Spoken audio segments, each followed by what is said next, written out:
तो एक रोज सनेसा आए जनरल लोनी अख्ती की ओर से कि नेपाल में कुछ गड़बड़ भय है गुरखा लोगन के और हमरे सबका जाए गए।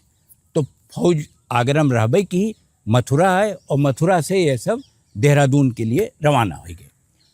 अब ओमा ई भाई कि ये सब देखिन कि जितना अफसर हैं अंग्रेज वो देखिन कि ज़्यादातर मने गिटिर पिटिर कीन करत हैं और जब पूछिन कि का होए तो सब बताइस कि अवधि होए, काहे कि वह रेजिमेंट में अवध के ज़्यादा मने रहा हुई हैं तो अवधिये बोलते रहे।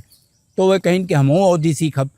तो 1812 में अवधि सीखे तई 2 सिपाही जे का माना जाता रहा कि ये ठीक अवधि बोलत हैं और ओमा दिलीप राम के सिखावा सीताराम पांडे तो एक रहबे किए।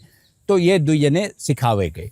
सीताराम पांडे कहत हैं कि वह अंग्रेज महीनन हम उन्हें पढ़ायन बतायन लेकिन वह अवधि तो एकदम नहीं सीख पाए, गारी जरूर सीख लीन अवधि में और गरियावत हैं यस लागत है जैसे अवध में पैदा भय रहे। तो अवध के गारी सीख के ये सब बोलत बतियात हंसत ये सब पहुँच गए हुआ।